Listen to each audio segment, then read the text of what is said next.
우리가 히브리서를 읽었습니다. 여러분, 히브리서라는 이 제목 자체가 우리 가운데는 굉장하게 생소한 느낌입니다. 히브리서. 여러분, 히브리서의 원래의 제목은, 헬라어 성경에 나오는 제목은 뭐냐면 히브리인들에게 보내는 편지다, 이렇게 나옵니다. 히브리서는 뭐냐? 히브리인들에게 보내는 편지다, 이렇게 나옵니다. 여러분, 히브리인이 뭡니까? 유대인을 또 다른 말로 가리키면 히브리인들이다, 이렇게 이야기합니다. 그러면 히브리라는 뜻들은 뭐냐면 강을 건너다라는 뜻입니다. 히브리란 말은 뭐냐면 강을 건너다라는 뜻입니다. 하나님이 아브라함을 부르셨습니다. 너는 본토 친척 아비 집을 떠나 내가 지시할 땅으로 가라라고 말씀하셨습니다. 그래서 하나님은 부르심을 받아 어느 강을 건너냐면 유프라테스라는 강을 건넜습니다. 강을 건너와서 가나안에 정착했다는 의미로, 강을 건너서 새로운 땅에 정착했다는 의미로 히브리인들이다, 이렇게 이야기했습니다. 그래서 아브라함과 그 후손들에게 붙여진 이름이 히브리인이었던 것 같습니다. 그래서 우리가 잘 아는 노래 중에 예를 들어서 베르디의 히브리 노예들의 합창 이런 노래도 있지 않습니까? 그죠? 그래서 히브리인들에게를 다른 말로 표현하면 유대인들에게 보낸 편지가 뭐냐면 히브리서다, 이렇게 보시면 됩니다. 여러분, 그러면 모든 유대인들입니까? 그러면 이 저자는 어떤 유대인들에게 보내는 편지입니까? 여러분, 우리가 쭉 읽어봤을 겁니다. 저도 이번 주간에 한 3번 정도를 히브리서를 쭉 읽어봤는데요. 누구에게, 어떤 유대인들에게 보내냐면 유대 종교를 믿고 있다가 하나님의 은혜로 기독교를 믿었습니다. 유대 종교를 믿고 있다가 유대 종교를 버리고 기독교를 믿고 있는 유대인들에게 보내진 편지가 뭐냐면 바로 이 히브리서다, 이렇게 보시면 됩니다. 여러분, 나중에 제가 언젠가 한번 말씀드리겠지만 저자가 누구냐? 저자는 미상이다, 모른다, 이렇게 이야기하는데요. 제가 볼 때는 여러분들한테 한번 도전드리고 싶은 것들은 뭐냐면, 여러분, 저도 근거 없는 주장은 하지 않습니다. 여러분, 히브리서는 제가 볼 때는 브리스길라가 지었던 말씀인 것 같아요. 여러분, 아볼로다, 누가다, 그 다음에 또한 바울이다. 제가 볼 때는 아니에요. 여러분, 제가 볼 때는 아굴라 브리스길라라고 말하는 이 브리스길라가 적었던 말씀인 것 같아요. 그죠? 여러분, 왜 이 히브리서를 유대인들에게 보냈을까요? 여러분, 지금 유대 기독교인들은 어떤 상황 가운데 있냐면 굉장히 기독교를 믿는다는 이유로 큰 핍박을 당하고 있습니다. 우리가 생각하는 그냥 핍박을 당하는 정도가 아니라 이 사람들은 예수 그리스도를 믿는다는 이유로 감옥에 갇히기도 하고 그들의 재산들을 다 빼앗기기도 한 그런 굉장히 힘든 가운데 있습니다. 여러분, 이것은 이들이 한 번이 아니라 이 일이 있기 전에 한 10년 전에, 한 10몇 년 전에 또 기독교를 믿는다는 이유로 해가지고 큰 핍박을 당하고 그들의 고향으로부터 다 추방을 당했습니다. 추방을 당했다는 것들은 뭐냐면 재산도 찾지도 못하고 기업들 다 내려놓고 추방을 당했던 그런 일들이 있으니까 이들은 너무나도 힘든 것입니다. 여러분, 그러니까 이들이 여러분 어떻게 하겠습니까? 굉장하게 낙심되어 있습니다. 낙심되어 있고 신앙생활에 무기력해지는 일들이 생기기 시작했습니다.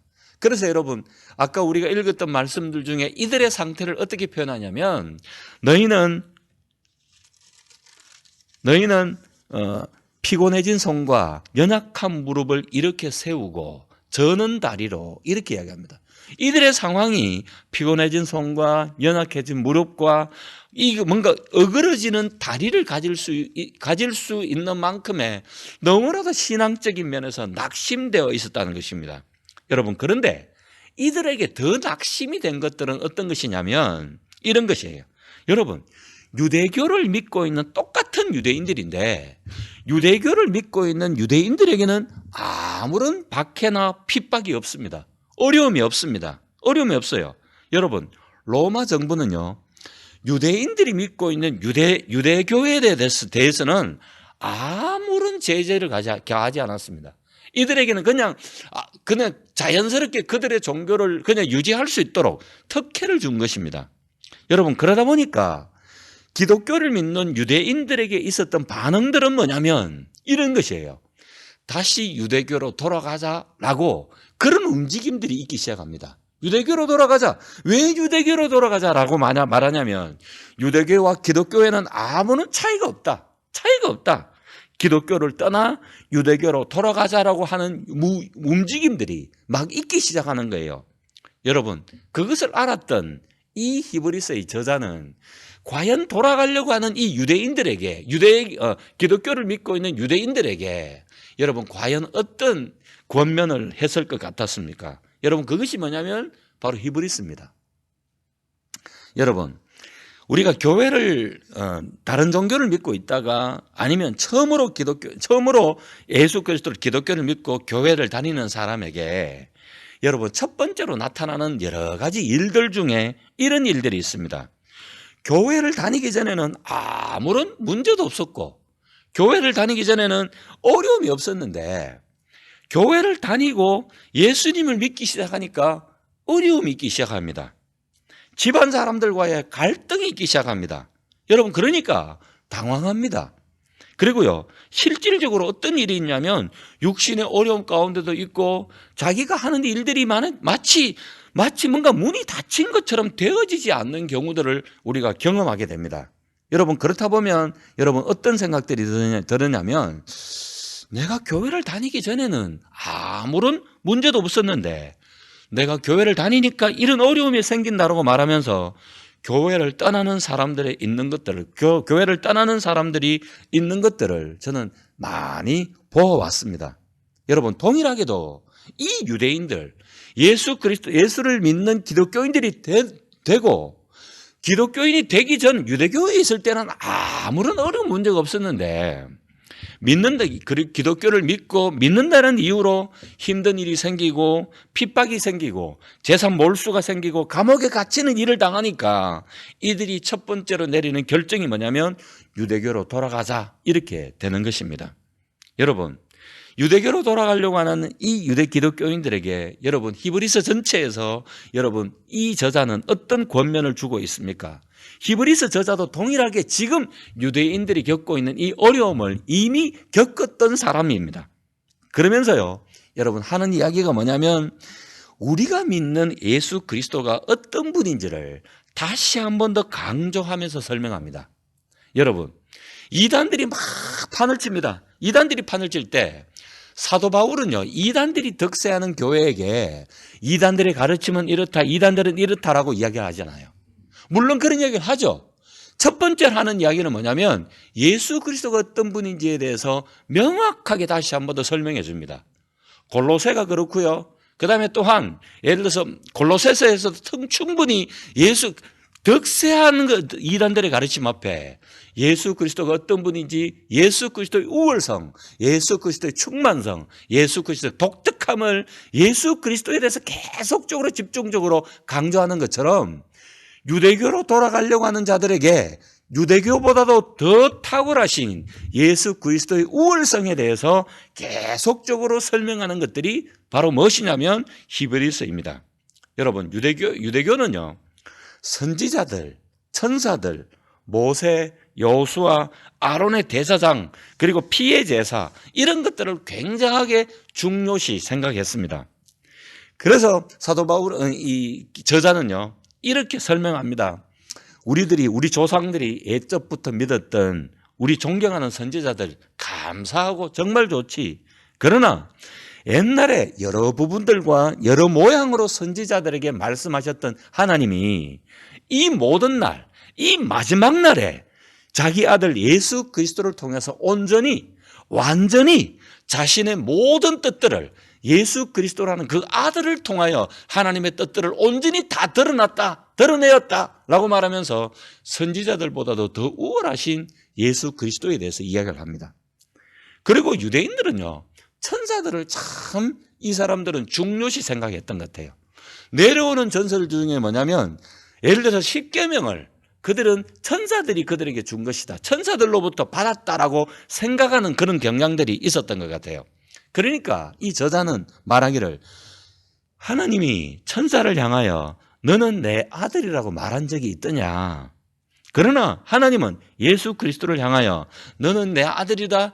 내가 너를 낳았다라고 아들의 신분으로 이야기했던 분이 누구냐면 우리가 믿고 있는 예수 그리스도야. 이렇게 이야기하는 거예요. 여러분, 유대인들은 최고로 생각하는 사람들이 누구냐면 모세입니다. 그래서 모세에 대해서 이야기하면서 모세는 하나님의 집에서 종으로 충성했지만 예수 그리스도는 하나님의 아들로서 하나님의 집에 충성을 했다. 모세보다도 우월하신, 선지자들보다 우월하신, 그리고 또한 천사들보다 우월하신 예수 그리스도에 대해서 이야기하는 거예요. 여러분, 그러면서 모세 다음으로 유대인들이 생각하는 너무나도 존경하는 사람이 누구냐면 여호수아입니다. 여호수아가 가나안 땅으로 이스라엘 백성들을 인도했지. 그런데 물론 안식으로, 가나안 땅으로 온전한 안식의 땅으로, 쉼의 땅으로 인도했지만 그것은 온전한 안식은 아니었어. 그렇지만 예수 그리스도는 오셔서 어떻게 해요? 우리를 영원한 저 천국의 안식으로 우리를 인도하셨던 분이야. 이렇게 이야기합니다. 여러분, 그러면서 대제사장 아론 계열을 통해서 오는 제사장을 통한 제사, 대제사장이라도 1년에 한 번씩, 그리고 자신의 죄로 자신의 연약함과 자신의 죄사함을 위해 먼저 드리고 제사를 드리는 연약함이 있지 않았느냐. 그런데 그들은 1년에 제사를 드리고 하나님 앞에 나갈 수 있는 것들은 뭐냐면 오직 1년에 한 차례밖에 없어서 지성소에 들어가는 것들은. 그러나 예수님은 멜기세덱의 반차를 따르는 대사장으로서 자신의 몸을 드리고 우리의 죄를 영원히 사하시고 우리를 하나님 아버지의 은혜의 보좌 앞으로 인도하셨던 분이 누구냐? 바로 예수 그리스도다. 이렇게 이야기하시는 것입니다. 여러분, 이렇게 말하는 이유가 무엇입니까? 유대인들이 믿고 있는 어떤 대상자나 어떤 사역자들보다도 예수 그리스도의 더 뛰어나심과 우월성을 이야기하고 있으면서 유대교로 돌아가려고 하는 유대 기독교인들에게 돌아가지 말 것들을 경고합니다. 그래서 예수 그리스도가 다른 어떤 유대 종교보다도 우월하고 탁월하고 너희들이 만약에 기독교를 버리고 유대교로 돌아갈 경우에는 더 이상의 구원이 없다라고 말하면서 몇 번의 경고가 나오냐면 5번에 걸쳐서 계속적으로 경고가 나옵니다. 여러분, 한 2가지 정도만 여러분들하고 저하고 한번 읽어봤으면 좋겠습니다. 히브리서 2장 한번 펴보실래요? 히브리서 2장요. 히브리서 2장 1절부터 3절까지 한번 저하고 읽어보도록 하겠습니다. 히브리서 2장 1절. 1절은 제가 읽고 2절은 여러분이 읽고 3절은 다 같이 보도록 하겠습니다. 제가 읽습니다. 1절요. 그러므로 우리는 들은 것에 더욱 유념함으로 우리가 흘러 떠나가지 않도록 함이 마땅하니라.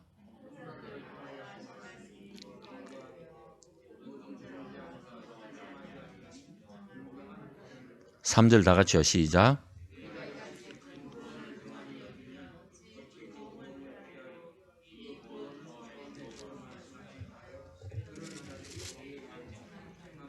예, 여러분 우리 10장으로 한 번만 넘어가 볼까요? 10장 26절입니다.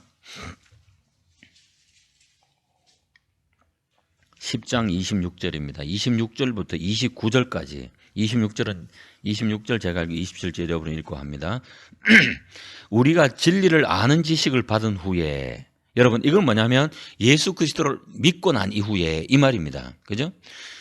우리가 진리를 아는 지식을 받은 후에 짐짓 죄를 범한 적 다시 속죄하는 죄사가 없고, 짐짓 죄를 범한다 이 말은 뭐냐면 기독교를 믿었다가 예수를 믿었다가 다시 유대 종교로 돌아가는 그 죄를 범하면 다시 속죄하는 죄사가 없다는 겁니다.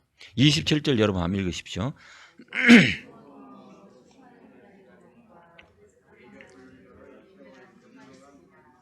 모세의 법을 폐한 자도 두세 정인으로 말미암아 불쌍히 여김을 받지 못하였고 죽었거든.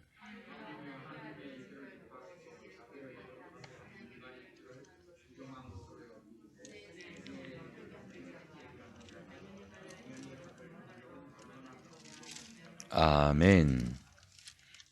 여러분, 그러면서 이렇게 이야기를 쭉 하면서 하는 이야기가 뭐냐면 너희들은 지금 고난 당하고 있는 이 고난과 어려움을 이겨내라 이렇게 됩니다. 그러면서 어떻게 이야기하면 너희들이 다시 기독교를 믿고 있다가 유대교로 돌아가면 예를 어떻게 드냐면 마치 팥죽 한 그릇에 장자의 권리를 판 에서 같은 망령한 자가 되고 만다 이렇게 이야기합니다. 여러분, 에서가 자신의 노무로 배고파가지고 장자의 권리를 팥죽 한 그릇에 팔아버립니다.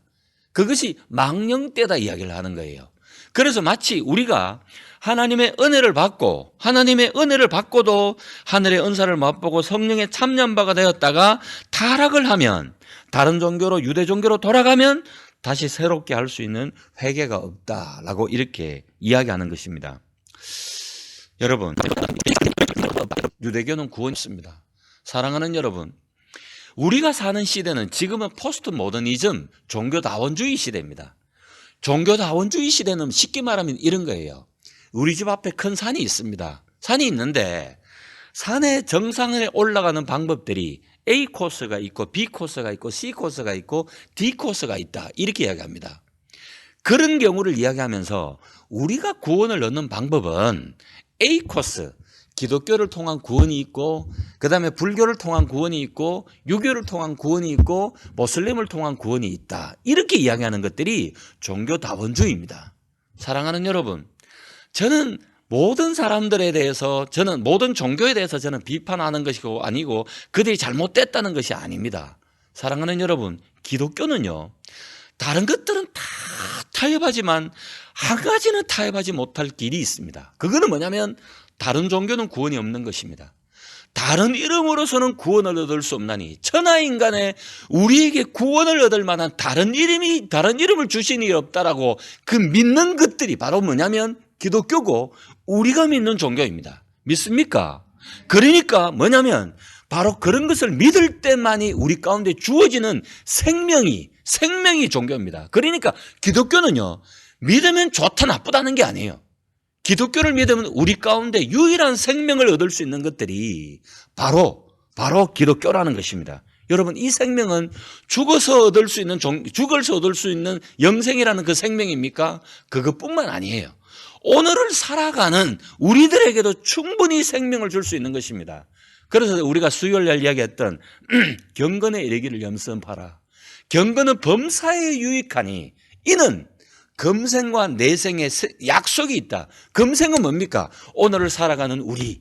영생은 뭡니까? 죽고 난 이후에 사후의 세계에서 오는 생명.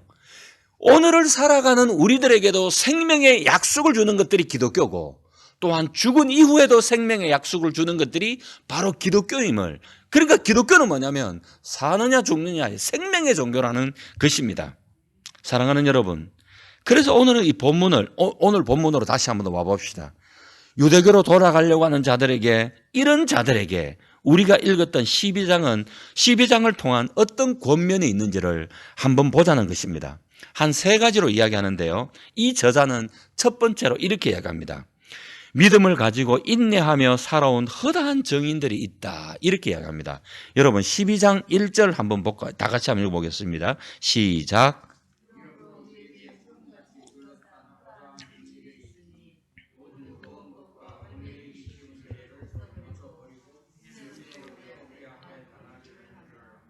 여러분 지금 이 독자들은 히브리서 1년 독자들은 굉장히 힘든 가운데 있다고 했습니다. 그죠? 힘든 가운데 있다라고 말하면서 12장을 이야기하는 거예요. 12장을 이야기하는 거예요. 여러분 우리가 잘 아는 히브리서 11장은 무슨 장입니까? 믿음의 장입니다. 믿음의 장입니다. 그죠? 여러분 11장을 쭉 이야기해 놓고 난 이후에 12장 1절에 와가지고 이러므로 우리에게 구름같이 둘러선 허다한 정인들이 있다. 이렇게 이야기합니다. 사랑하는 여러분, 구름같이 둘러선 허다한 정인들, 여러분 여기서 말하는 허다한 정인들은 누굽니까? 허다한 정인들은 누굽니까?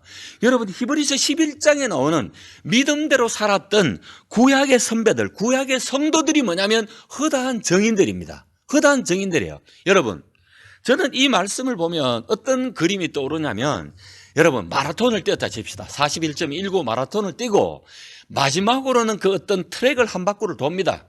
돌았을 때 수많은 사람들이 일어나가지고 1등으로 첫 번째로 돌아온 사람들 향해서 팍 박수를 치는 거예요.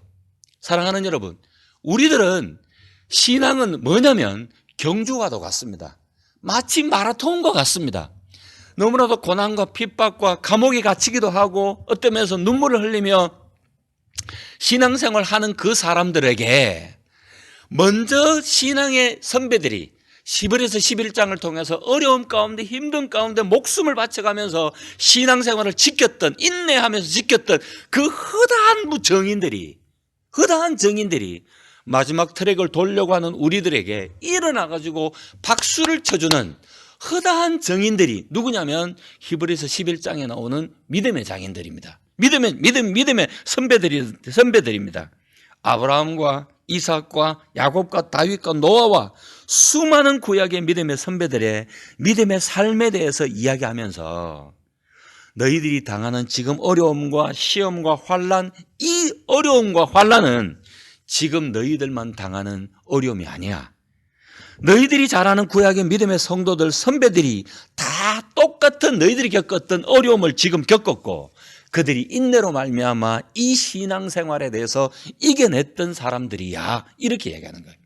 여러분, 그러면서 하는 이야기가 뭐냐면 이 선배들을 뭐라고 이야기하냐면 허다한 정인들이다. 이렇게 설명합니다. 정인들. 여러분, 아브라함이 하나님 앞에 하나님이 부르셨습니다. 본토 친척 아비 집을 떠나 내가 지시할 땅으로 가라. 여러분, 이때 하나님이 지시하는 땅은 정말 수킬로, 수백 킬로, 수천 킬로를 걸어왔어야 되는 어떤 그런 여정이었습니다.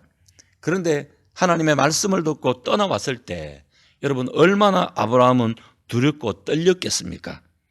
여러분 그것들을 믿음으로 어려움과 두려움을 이겨냈을 때 하나님은 그를 믿음의 조상으로 큰 축복을 주셨습니다. 여러분 우리가 잘 아는 요셉이 있습니다. 형들의 미움을 받아서 종으로 팔렸습니다. 보디발의 아내의 유혹을 피해서 감옥으로 갔습니다. 여러분 요셉이 믿음으로 인내했을 때 하나님은 그를 총리로 세우시고 그 가족과 민족들을 이끄는 구출하는 하나님의 사람이 되게 하셨습니다. 이들은 믿음으로 살아가는 자들에게, 믿음을 오늘을 살아가는 우리들에게 하나님이 함께 하시고 하나님이 버리지 않으신다는 것들을 보여주는 정인들이라는 것입니다. 정인들이라는 것이에요. 여러분 지금 여러분들 가운데 힘든 일이 있습니까? 어려움이 있습니까? 그러면 히브리서 11장에 나오는 허다한 정인들, 똑같이 우리와 같이 믿음의 싸움을 싸우고 있는 그 사람들이 어떻게 살았고 어떻게 믿음 가운데 살았을 때 하나님이 어떻게 그들을 인도하시고 또한 먹이시고 살피시는지를 보여주는 정인이라는 것입니다. 정인. 그래서 우리는 어떻게 된다고요? 그들을 묵상하는 거예요. 묵상하면서 하나님은 이렇지, 하나님은 이런 분이셔요. 이렇게 이야기하면서 그 믿음의 그 길을 걸어 나가는 것입니다. 여러분 그러니까 히브리서 11장에는 이렇게 이야기합니다. 하나님이 그들의 하나님이라 일컬음을 받으심을 부끄러워하지 아니하시더라. 이렇게 이야기합니다. 사랑하는 여러분, 하나님은 황은영 전도사님의 하나님이라 일컬음을 받으심을 부끄러워하지 않으십니까?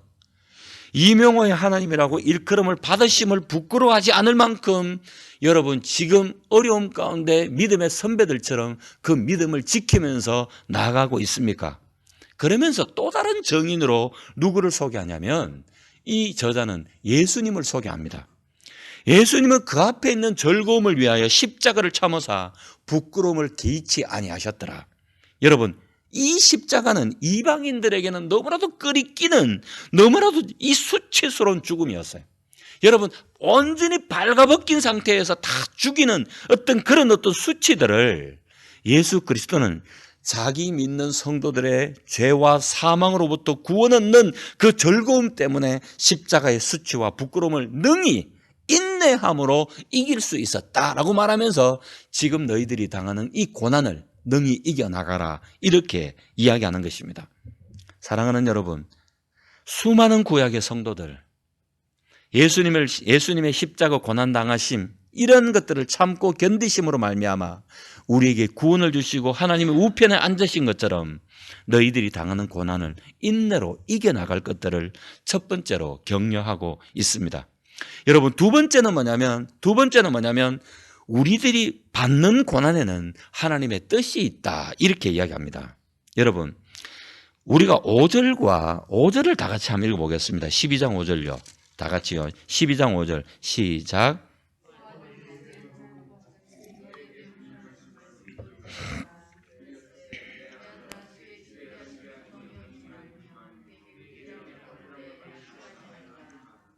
아멘. 여러분, 이 사람들은 지금 예수 그리스도를 믿는다는 이유로 고난을 받습니다. 고난을 받으니까 여러분, 첫 번째로 나타나는 특징들이 뭐냐면 하나님을 원망합니다. 야, 하나님, 내가 정말 예수 그리스도를 믿으면 이렇게 어려움 가운데도 믿고 있다면 하나님이 나를 축복하셔야지 왜 이렇게 고난을 당하느냐, 이렇게 이야기하면서 하나님을 원망하는 거예요. 여러분, 또한 어떻게 해요? 낙심하는 거예요. 그러니까 여러분, 저는 5절과 저는 계속 고민됐던 것들은 뭐냐면 5절부터 10절까지 11절까지 계속 징계, 하나님의 꾸짖으심, 하나님의 어떤 채찍질, 이렇게만 계속 이야기하니까 지금 고난을 당하는 성도들에게 왜 지금 이 저자는 징계를 이야기하지? 왜 채찍질에 대해서 이야기하지? 왜 꾸지람에 대해서 이야기하지? 이렇게 하면서 계속적으로 궁금함을 가졌습니다. 여러분, 그러면서 그러면 이 사람들이 지금 당하는 고난이 그들의 잘못으로 온 징계고 채찍질인가 생각을 해보았습니다.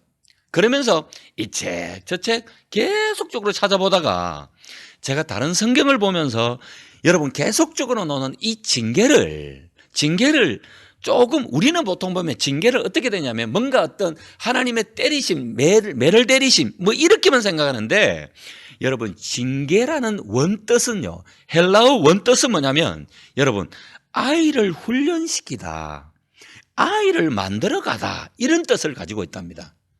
아이를 훈련시키고 아들을 이제 만들어 간다는 뜻입니다. 여러분, 저는 징계와 꾸지람과 채찍질을 다른 말로 어떻게 바꾸냐면 성도를 만들어가는 훈련으로 바꾸었으면 더 좋겠다라는 생각들이 듭니다. 여러분, 마치 이 시점에 당하고 있는 이 고난을 이 독자들은 하나님의 징계인 양, 하나님의 채찍질인 양, 하나님의 꾸지람으로 이해할 수 있으나, 그러나 하나님은 이 어려움과 이 고난을 통해서 어떻게 해요? 자신을 닮은 아들로 만들어가기 위한 더 훈련시키고자 하시는 하나님의 뜻이 있다라고 이 저자는 독자들에게 이야기하고 있는 것입니다. 사랑하는 여러분, 그러면 하나님이 훈련시키는 목적이 무엇입니까? 목적이요. 여러분 10절 한번 보겠습니다. 10절요. 10절 제가 읽고 여러분 11절 여러분 한번 읽어보십시오. 그들은 잠시 자기의 뜻대로 우리를 징계하였거니와 오직 하나님은 우리의 유익을 위하여 그의 거룩하심에 참여하게 하시느니라.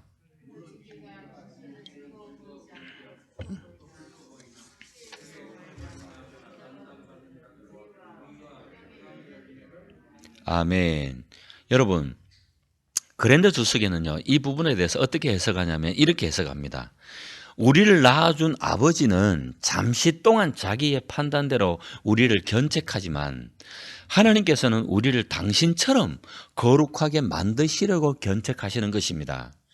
무슨 견책이든지 그 당장에는 즐겁기보다는 오히려 괴로운 것일 수 있습니다.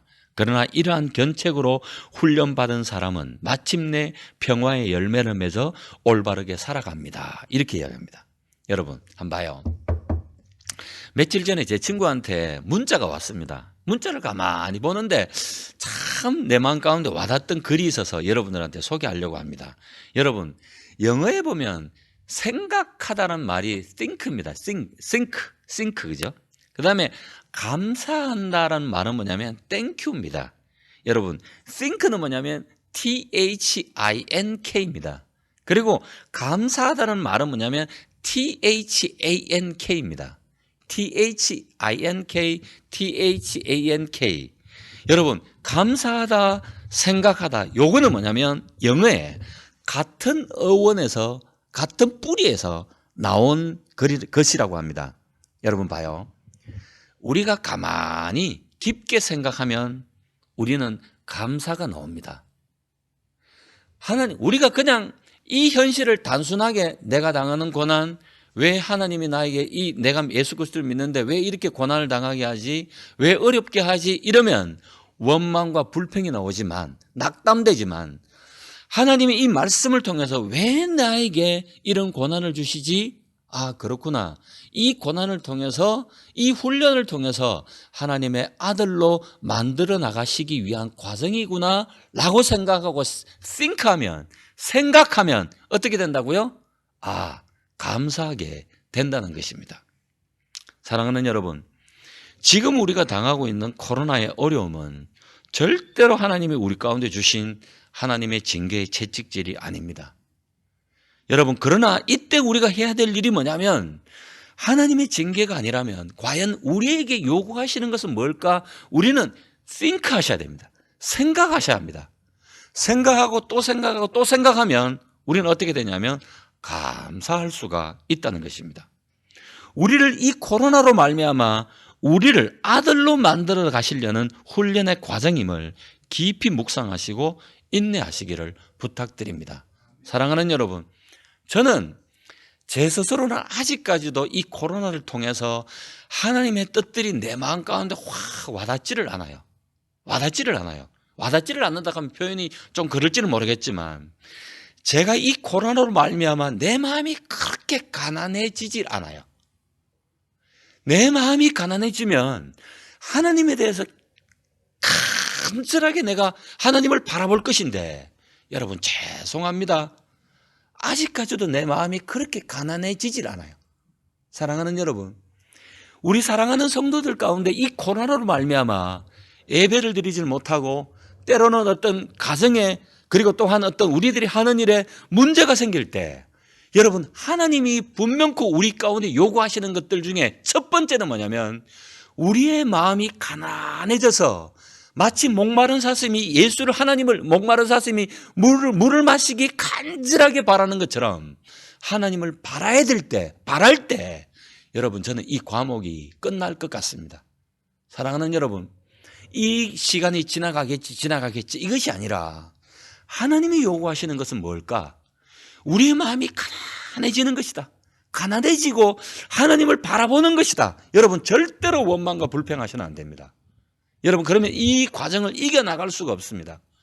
더 간절하게 그렇게 할 때 우리는 이 과목을 잘 지나갈 수가 있다고 믿습니다. 여러분, 세 번째로 이 저자가 하는, 독자들에게 하는 이야기는 뭐냐면 피곤한 손과 연약한 무릎을 일으켜 세우라 라고 이야기합니다. 우리가 당했던 고난은 구약의 믿음의 선배들도 똑같이 당했고 예수님도 똑같이 인내로 말미암아 이겨내신 그 과정이기에, 또한 이 고난은 하나님의 아들로 만들어 나가시는 훈련이기 때문에 피곤해진 손과 연약해진 무릎을 일으켜 세우라라고 이렇게 이야기합니다. 여러분, 지금 이 고난 앞에 당한 이 성도들의 상태를 이렇게 표현합니다. 피곤해진 손, 피곤한 손. 여러분, 제가 찾아보니까요, 이 피곤한 손은 뭐냐면 힘이 빠져가지고요, 아무런 일도 할 수 없는 상태가 피곤해진 손이라고 합니다. 여러분, 연약한 무릎은 뭡니까? 여러분, 한 1시간 동안 2시간 동안 무릎 꿇고 여러분 기도를 한번 해보십시오. 방석에 앉아가지고 무릎 꿇고 기도하면 1시간 2시간 지나고 나면 어떻게 될까요? 막 무릎이 쥐가 납니다. 여러분, 마비가 되어가지고 제대로 걸을 수 없는 상태가 뭐냐면 연약해진 무릎이라는 뜻입니다. 여러분, 피곤해 손이 다 힘이 없습니다. 연약한 무릎입니다. 그러니까 어떻게 돼요? 연약해진 무릎이니까 다리가 막 저리니까, 다리가 마비가 되니까 어떻게 됩니까? 이 다리로 걸을 수가 없는 상태입니다. 바로 이 상태를 뭐라고 이야기하냐면 지금 고난을 당하고 있고 마음이 낙담하고 하나님께 원망과 불평하는 사람들의 상태가 이런 상태라는 것입니다. 사랑하는 여러분, 여러분의 상태가 피곤한 손이 아닙니까? 연약한 무릎이 아닙니까? 그리고 절름거리는 다리가 아닙니까? 사랑하는 여러분, 뭔가 다시 한 번 더 피곤한 손과 연약한 무릎을 일으켜 세우십시오. 그리고 또한 내가 지금 당하고 있는 고난은 구약의 시대들이 히브리서 11장에 나오는 허다한 정인들이 함께 당하는 고난이고 예수 그리스도가 함께 고난이고 그리고 이 고난을 통해서 하나님이 나를 더 하나님과 친밀한 가운데로 이끌어 나가기 위한 고난이라는 것들에 대해서 여러분 싱크하시고 감사하시고 하나님이 요구하는 그 수준까지 그 거룩하심에 이르는 단계까지 간절함으로 하나님께 바라는 마음으로 다시 한 번 더 연약해진 그 무릎을 다시 한 번 더 세우라는 것입니다. 여러분 가장 어리석은 성도들의 태도는 뭐냐면 아무것도 하지 않고 이불을 뒤집어 쓰고 있으면서 하나님을 불평하고 예전의 과거를 생각하면서 생각하는 그런 사람들에게는 아무런 의미가 없습니다. 이 고난의 이 시기는 그러면 언젠가 에다미와 루아가 우리들 가운데 분명 그 우리들 가운데 이야기할 거예요. 목사님, 우리 하나님의 은혜교회는 이 코로나 이 시기로 말미암아 어떤 것들을 어떻게 극복하고 어떻게 이겨냈습니까? 라고 말할 때 우리는 우리 후손들에게 우리 다음 세대들에게 떳떳하게 우리는 이렇게 이겨나갔다라고 이야기할 수 있어야만 합니다. 사랑하는 여러분, 지금 피곤해진 손과 연약한 무릎들을 다시 이렇게 세우십시오. 그리고 여러분 다시 한 번 더 주님 앞에 무릎을 꿇고 그리고 여러분들의 가난해지지 않는 이 마음에 대해서 여러분의 몸과 마음을 찢으시면서 하나님을 바라볼 수 있도록 하나님을 간절하게 바라볼 수 있도록 다시 한 번 더 힘을 달라고 은혜의 문을 열어달라고 기도해야 될 것입니다. 여러분 그랜더 조석은 이렇게 이야기합니다. 하나님의 의와 그의 나라를 소망하며 추구하는 인생은 때로는 이 세상에서 삶이 다른 사람들보다 더 고달파 피곤하여 쓰러질 수 있다. 그러나 피곤하다고 해서 쓰러져 다시금 일어나지 못한다면 그것은 아무 유익이 될 수 없다. 오직 피곤한 중에 피곤을 극복하고 일어설 때 성도는 최후의 승리를 거둘 수 있게 되는 것이다. 사랑하는 여러분, 우리가 이것들을 다 지나고 여러분들 참 어려운 시간들을 지나고 있고 민족과 열방이 다 어려운 시간들을 지나고 있습니다. IMF 때 우리가 얼마나 힘들었었습니까? 내 인생 가운데 IMF처럼 그렇게 힘든 시간이 없었다라고 생각합니다. 그런 것처럼 하나님의 교회가 이렇게 이 코로나 때문에 이렇게 힘든 시간들이 없는 시간을 우리가 지나가고 있습니다. 사랑하는 여러분, 피곤한 손과 연약한 몸을, 연약한 무릎을 일으켜 세우십시오.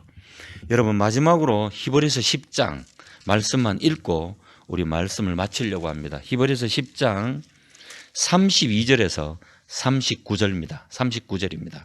여러분 이 말씀을 제가 한 절 읽고 여러분 한 절 읽고 우리가 기도하고 찬양 드리는 시간을 갖도록 하겠습니다. 여러분 32절 제가 읽습니다. 전날에 너희가 빛을 받은 후에 고난의 큰 싸움을 견뎌낸 것을 생각하라. 여러분 이거는 뭐냐면 지금 고난도 겪고 있지만 예전에도 동일한 이 큰 고난의 싸움을 이겨냈다는 겁니다. 그런데 지금 또 당하고 있는 거예요. 한번 읽어주세요.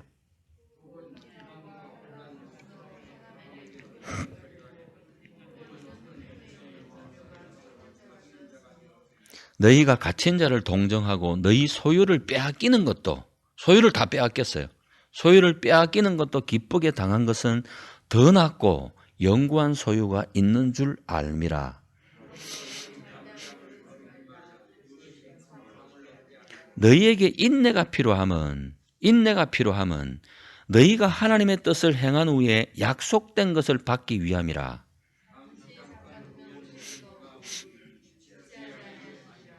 나의 의인은 믿음으로 말미암아 살리라. 또한 뒤로 물러가면 내 마음이 그를 기뻐하지 아니하리라 하셨느니라.